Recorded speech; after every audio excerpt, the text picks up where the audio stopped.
রাখবেন, এই গার্লফ্রেন্ড হলো আন-নিসাউ হিবালাতুশ শায়াতিন, শয়তানের রশি। এই গার্লফ্রেন্ড যখন তোমার বাইকের পিছে বসে যায়, তুমি যখন R15 নিয়ে টান মারো, তুমি ট্রাককে সাইড দাও ঠিক আছে, বাসকে সাইড দাও ঠিক আছে, কিছুক্ষণ পরে তুমি ব্রিজকে সাইড দিয়ে ফেলো, ব্রিজকে সাইড দিয়ে তুমি বিলে পড়ে যাও, ঠিক কিনা কথা কন?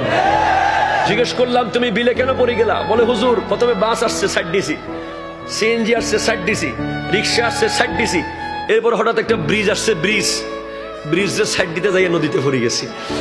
তুমি ব্রিজকে সাইড দিতে গেলে কেন? কারণ তোমার পিছে তো শয়তান বসা, ঠিক কিনা কথা? জোরে বলেন ঠিক কিনা? ওই শয়তান তোমার সাথে লাগিয়ে দিয়েছে আসল শয়তান। এটা হলো মানুষ শয়তান, ওটা হলো জিন শয়তান। সে তোমার পাশে বসলেই তুমি তখন অন্ধ হয়ে যাও, তোমার কলব মরে যায়। আর তখন যদি তুমি মারা যাও, তুমি ইমানদার হয়ে মরার সম্ভাবনা নাই, ঠিক কিনা কথা কন? তুমি গোটা রাত ফেসবুকে তার সাথে চ্যাটিং করো, তুমি তার সাথে হোয়াটসঅ্যাপে নকিং করো, তুমি তার সাথে ইমুতে জকিং করো, ঠিক কিনা? এগুলো করা যাবে না, করা যাবে না। মান জানা ওয়া শারিবাল খামরা নাজা আল্লাহুল ঈমান কামা তাখলাউল কামিস মিন রাসিহি। যেইভাবে কাপড় খুলে ফেলা হয় কাপড়, সেইভাবে কোন জেনা আর শরাব পানকারীকে, ব্যভিচারকারীকে তার উপর থেকে ঈমানের জামা খুলে ফেলা হয়।